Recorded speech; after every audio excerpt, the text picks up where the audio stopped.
자, 오늘부터 이제 출애굽기를 시작하게 됩니다. 출애굽기를 시작하는데 여러분에게 숙제를 하나 내드리겠습니다. 다음 주일 오실 때까지 한 번 이상 읽으시면 참 좋겠어요. 양이 많지만 마음만 먹으면 한 번 이상 읽으실 수 있습니다. 왜 읽으셔야 하냐면 물론 성경을 꾸준히 읽으시죠. 다들. 성경을 읽지 않으면 설교가 귀에 들어오질 않습니다. 여러분 교회 예배 말씀 뭐 들으러 오세요? 세상 정치 경제 음식 얘기 그런 얘기는 세상에서 들으셔도 충분합니다. 거기가 더 잘해요. 교회에 오셔서 여러분이 듣고 싶으신 게 뭐예요? 하나님의 말씀이죠.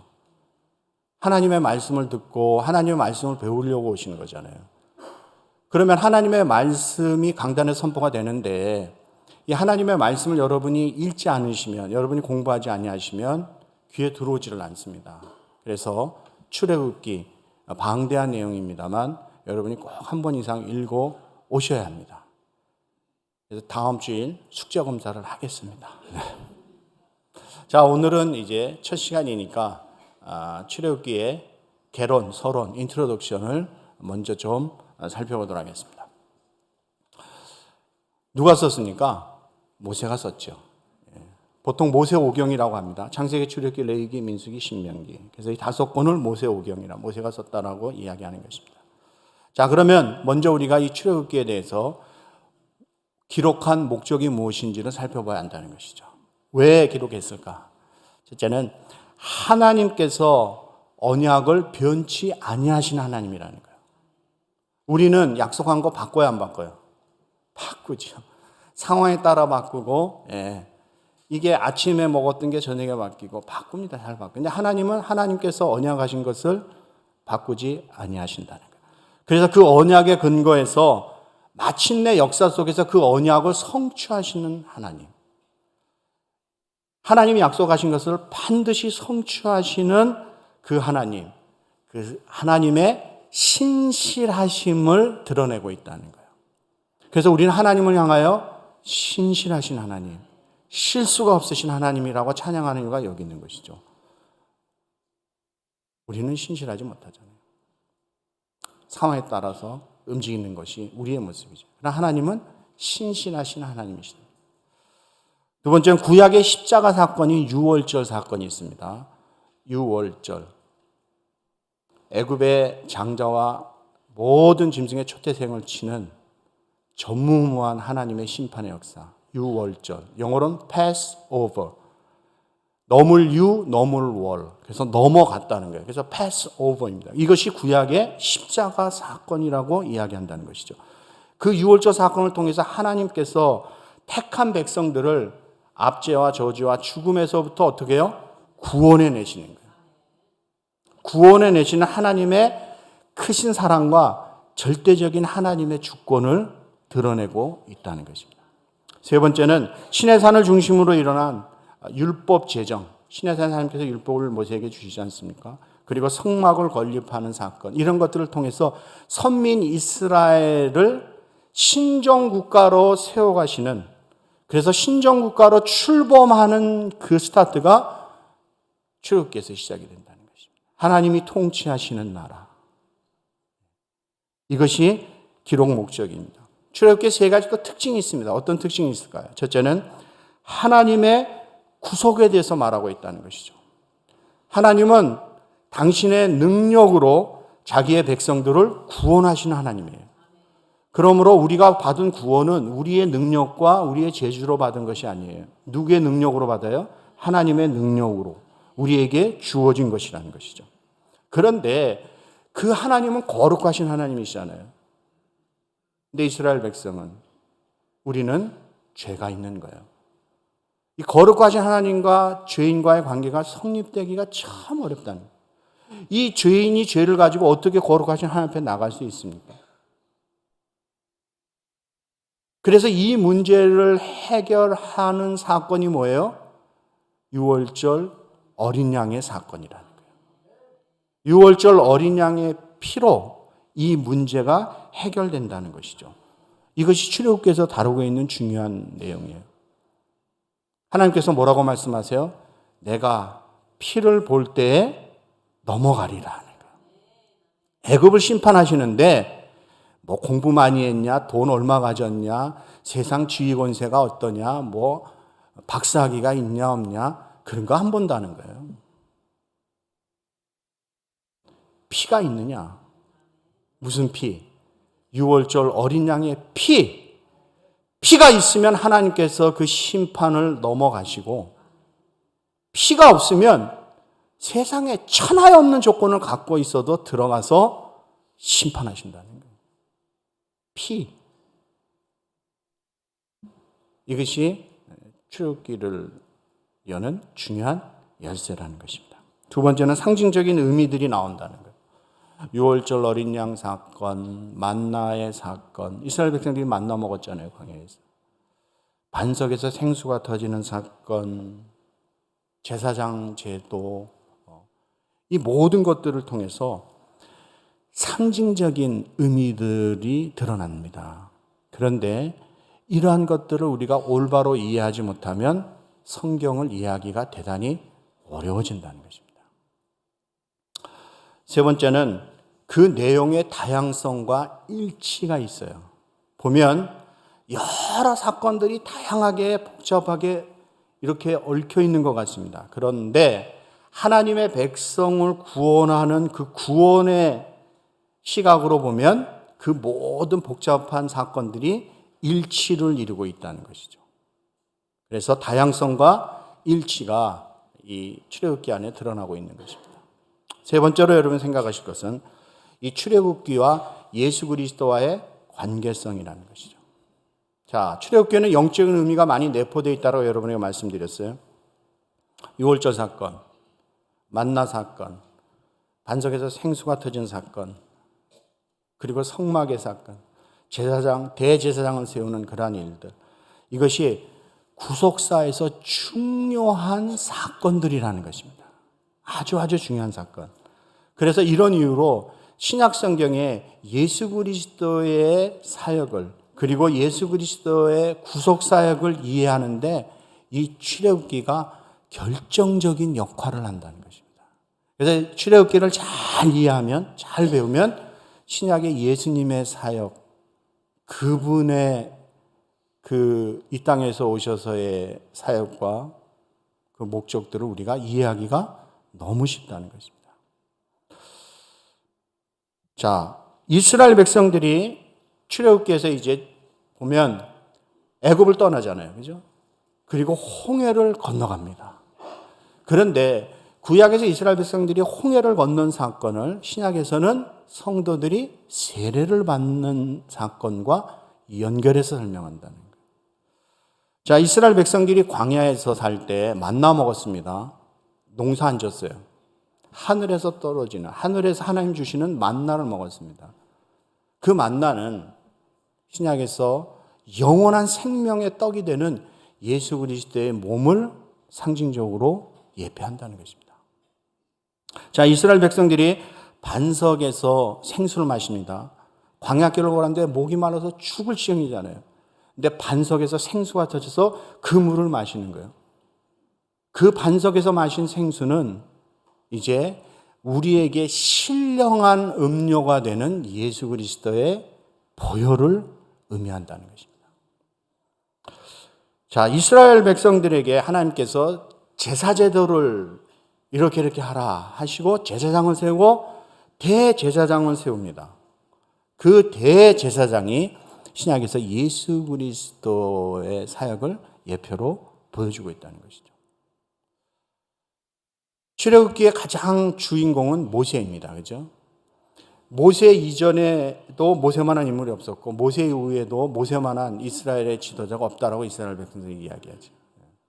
애굽에서 그 어마어마한 사건을 직접 하나님으로부터 받아 애굽에 10가지 재앙을 내리는 그 중간에서의 섬김, 사역, 그리고 이스라엘 백성들을 출애굽시키잖아요. 광야 40년을 삽니다. 그 절대적인 지도자 모세를 바라봤고 모세가 말하는 그 말을 하나님의 말씀으로 믿고 따른 것이 이스라엘 백성들의 광야의 삶인 것이죠. 그 모세 누구의 예표로 보여줍니까? 예수 그리스도의 예표로 보여준다는 것이죠. 자, 이제 굉장히 중요한 포인트에 들어옵니다. 네 번째, 출애굽기라고 하는 책 제목에서 우리가 아주 중요한 것을 뽑아내야 한다는 것이죠. 우리 지금 한국말 성경을 갖고 있습니다만 영어 성경도 있고 라틴어 성경도 있고 더 올라가면 그릭 성경도 있고 더 올라가면 히브리 성경이 있습니다. 히브리 성경은 원래 제목을 딸 때 그 책 첫 장 첫 절에 나오는 단어를 따서 그 책 이름을 붙이게 되어 있습니다. 이스라엘 백성들이. 그러니까 그래서 창세기 예를 들면 in the beginning, 태초에. 그래서 창세기가 되는 거예요. 그런데 출애굽기는 좀 유별하다는 것이죠. 출애굽기는 히브리 성경을 보면 그래서 한국말로 이렇게 직역을 하면 이렇습니다. 그리고 그들의 이름은 이러하니라. 그렇게 시작해요. 그래서 오늘 1장 1절에 보시면 이렇게 시작하는 거예요. 맨 하반절에 보시면 이스라엘 아들들의 이름은 이러하니라 라고 되어 있는 거예요.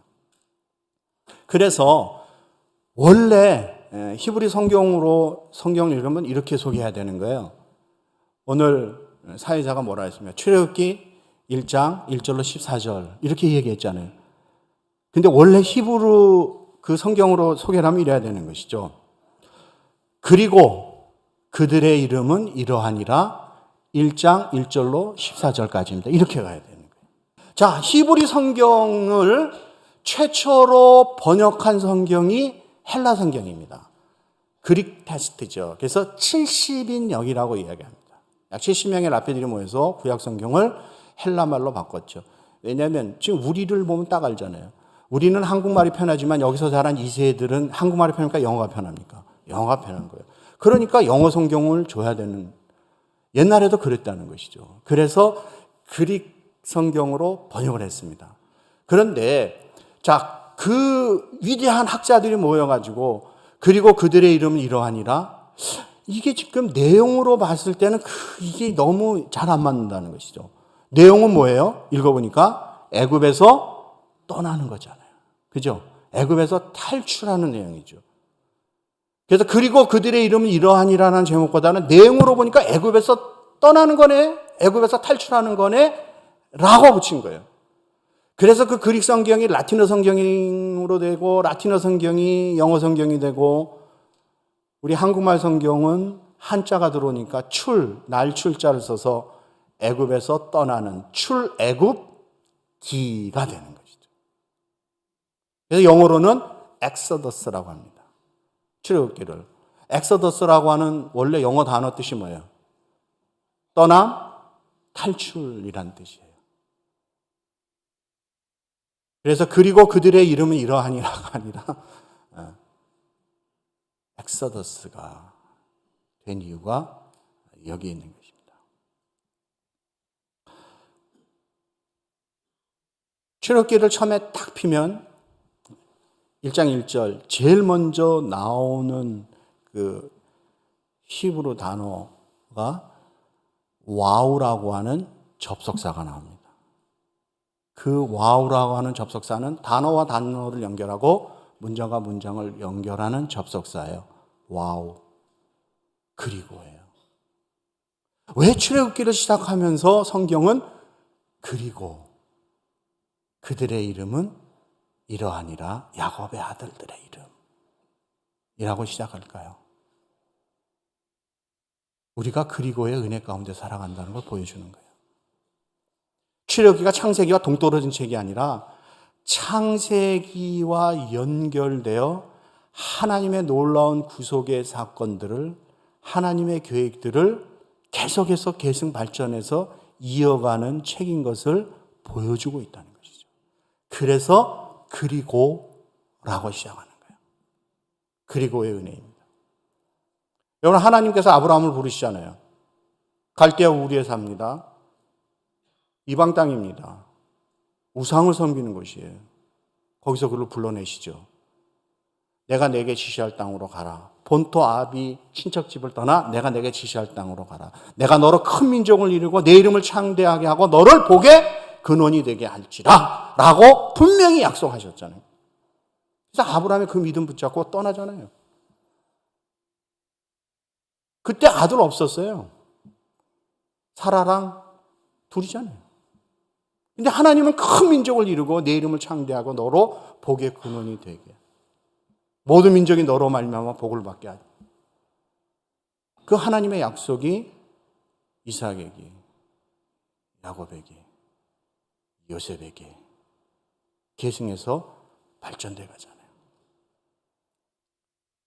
자, 야곱의 아들들이 애굽에 내려갔습니다. 그곳에서 잘 먹고 잘 사는 거예요. 평안한 거예요. 그럼 우리는 여기서 이런 질문을 할 수 있습니다. 하나님이 아브라함을 부르셔서 약속하신 그 약속이 지금 애굽에서 잘 먹고 잘 사는 걸로 완성되는 그림인가 하는 것이죠. 하나님은 그 믿음의 선조들을 부르셔서 그 후손들을 복 주신 그 결과물, 하나님이 이들을 통해서 그리려고 하시는 그 위대한 하나님의 계획과 그림이 애굽에서 잘 먹고 잘 사는 것, 이것이냐는 거예요. 여러분 어떻게 생각하세요?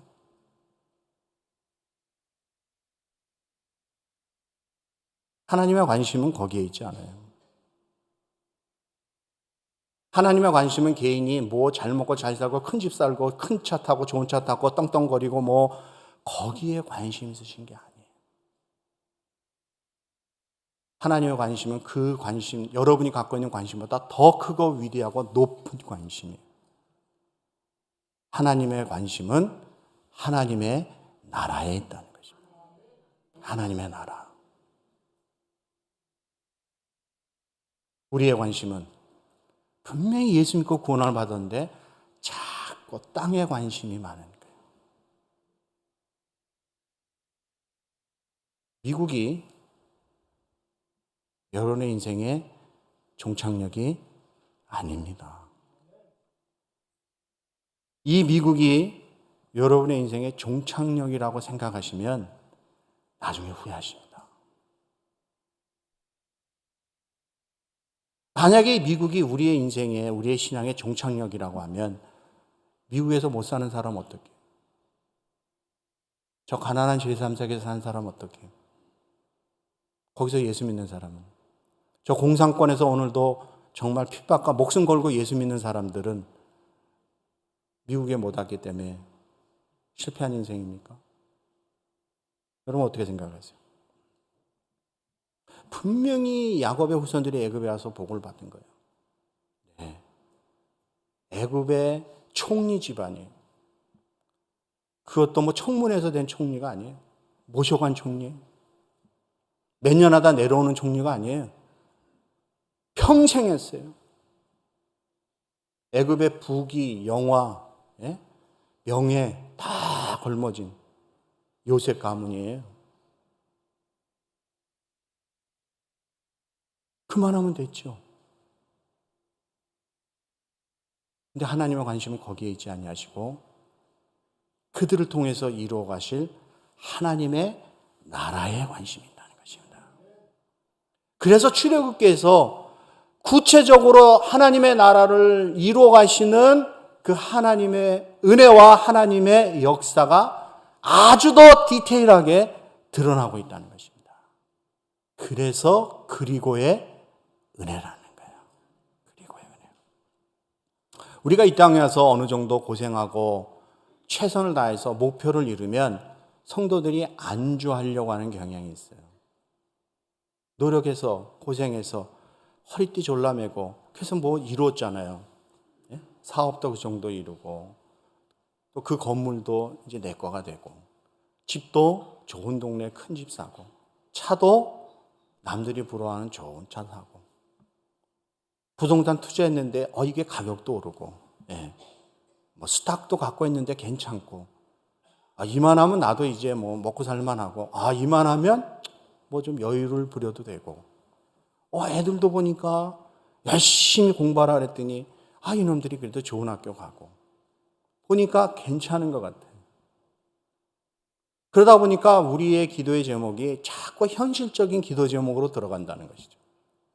세상의 물질, 건강, 자녀, 출세, 부자 되는 거,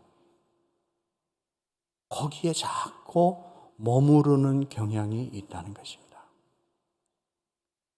근데 성경은 우리에게 계속해서 가르쳐 주는 거예요. 너희들이 이 땅에 사나 이 땅에 속한 자가 아니라는 것입니다. 그리고 우리가 정말 미국에, 이 사람들이 보라는 미국에 사나 우리는 나그네와 같은 순례자의 삶을 살아야 한다라고 성경이 우리에게 말씀하고 있다는 것이죠. 이 미국이 우리의 인생의 삶의 종착역이 아니라는 것입니다. 여러분이 돌아가셔야 될 여러분의 본향이 있습니다. 우리를 우리보다 더 사랑하시는 나의 아버지, 나의 하나님이 기다리시는 본향이 있다는 거예요. 그 본향을 향하여 나아가는 순례자의 삶이라는 것이죠. 이것을 잊어서는 안 된다는 것입니다. 저 영원한 하나님의 나라를 향하여 가는 순례자의 삶. 그런데 그 순례자의 삶은 하나님의 그리고의 은혜 가운데 살아가는 삶이라는 거예요. 여러분 보십시오. 아브라함을 믿음의 조상으로 하나님께서 부르셨습니다. 그가 하나님이 부르실 때 그에게 무슨 부름받을 만한 조건이 없는 거예요. 하나님의 절대적인 주권과 선택으로 부르셨어요.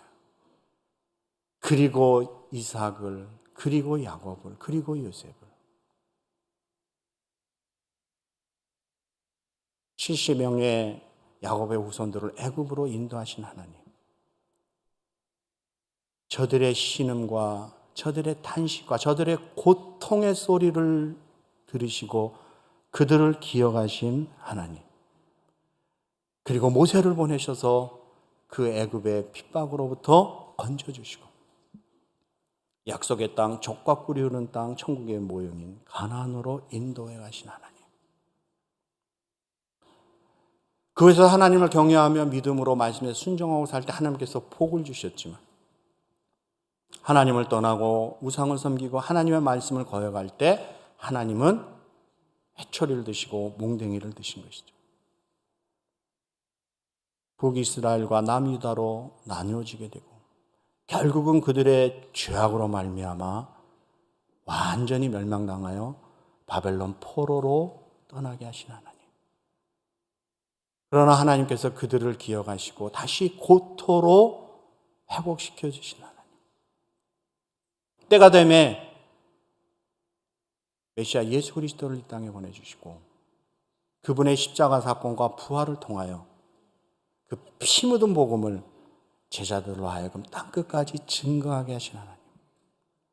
예루살렘에서 시작되었던 예수 그리스도의 피 묻은 복음이 온 유대와 사마리아 땅끝까지 증거되게 하시고 그리고 복음의 사명을 받은 자들이 땅끝까지 증거할 때 유럽이 복음화되고 미국이 하나님의 은혜 가운데 세워지게 되고 이 청교도의 신앙을 가진 훌륭한 선교사님들이 이 그리고의 은혜를 계승하여 100여 년 전에 가난과 저주와 슬픔과 탄식 속에 앉아 있었던 조선이라고 하는 나라에 찾아오시게 된 거잖아요. 우리가 그 복음을 받았고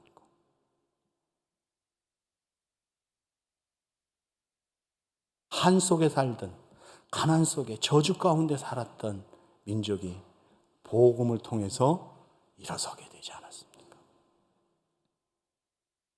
그리고 이 땅에 남가주 땅에 CPC가 세워지고 오늘 우리가 구원받은 백성으로 하나님을 예배하는 이 놀라운 은혜가 하나님으로부터 시작되어 하나님으로부터 완성되어져 간다는 것입니다. 우리에게 있는 게 아니에요. 우리에게 이러한 일들을 받을 만한 자격과 공로가 우리에게 없는 것입니다. 오직 하나님의 은혜요, 하나님의 절대적인 주권 가운데 하나님께서 이루어 가시는 하나님의 은혜인 것입니다. 그리고의 은혜 가운데 누가 있어요? 여러분이 있단 말이에요. 여러분이. 그리고의 은혜 가운데 우리 CPC가 있는 줄 믿습니다. 왜 우리가 선교해야 돼요? 그 믿음의 선대로부터 내려오는 아름다운 그리고의 은혜를 우리도 계승해서 이 은혜를 전해야 될 책임이 우리에게 있잖아요. 하나님이 왜 우리를 구원하신 것 같습니까? 왜 하나님이 우리를 예수 믿게 하시고 왜 이렇게 아름다운 교회에서 신앙생활을 하게 하셨어요? 여러분 예수 믿고 복 받았다고? 그래서 돈 많이 벌어서 큰 집 사고 좋은 차 타고 건물 투자해서 돈 많이 벌고 애들 좋은 학교 갔으니까 우리는 복 받았습니다. 그 자랑하라고 여러분을 구원하셨냔 말이에요. 예수 믿고 구원받은 게 세상적인 물질적인 그러한 그러한 명예, 그러한 여러분의 육신적인 쾌락을 만족시키기 위해서 여러분을 구원하셨냐 하는 것이죠. 그렇게 하나님의 은혜가 하나님의 구원이 값싼 것입니까? 아니라는 거예요.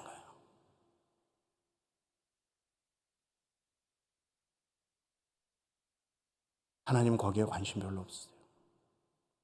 하나님 우리를 통해서 그려가시고자 하는 하나님의 위대한 그림은 하나님의 나라인 줄 믿습니다. 그 하나님의 나라 보고 우리는 믿음으로 걸어가야 되는 하나님의 사람들이라는 거예요. 조금 가난해도 괜찮습니다. 좀 몸이 아파도 괜찮습니다. 지금 자식이 조금 속이 세게도 관계없습니다.